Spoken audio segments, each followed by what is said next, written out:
que tu l'accompagnes et que tu touches ces personnes.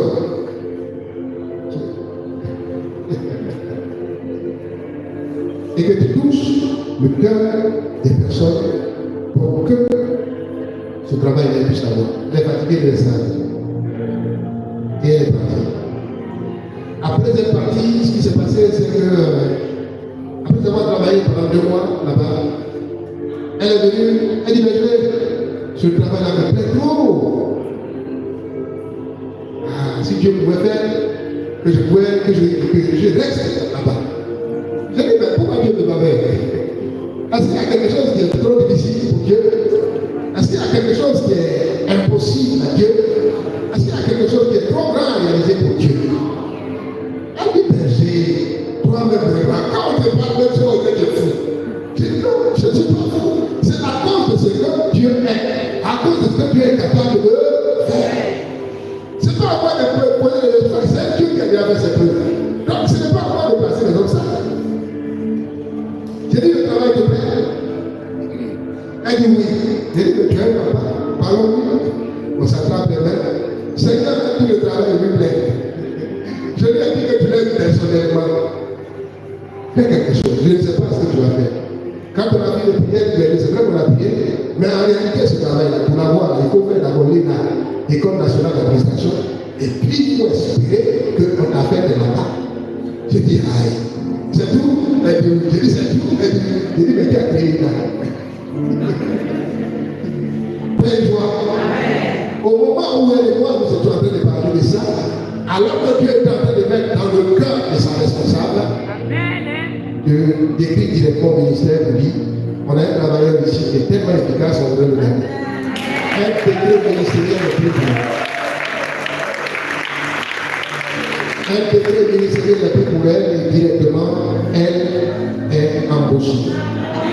Aujourd'hui, où je vous parle, non seulement elle travaille là-bas, mais on lui a confié un poste de responsabilité.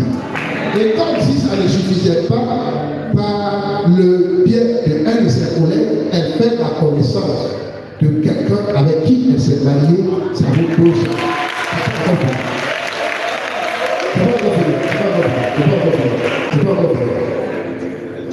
En plus de cela, leur lune de miel, ils ont fait leur lune de miel en Italie.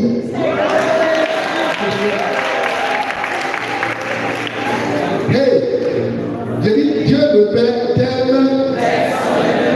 Ce n'est pas parce qu'il n'a pas fait pour toi, comme les autres, tu vas croire que cela ne peut pas se faire. Là où les autres prennent l'escalier, toi tu peux prendre l'ascenseur. Parce que tu es son préféré. Parce que tu es son préféré. C'est de ça qu'il s'agit. Pourquoi tu peux limiter Dieu au point? Je parle à quelqu'un. Amen. C'est vrai, il n'a pas encore fait. Mais il n'a pas encore fait.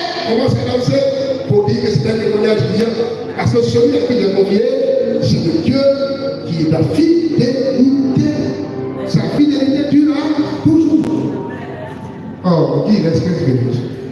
Je ne voulais pas parler beaucoup. Je suis venu ce soir pour vous rendre des témoignages de ce que Dieu est.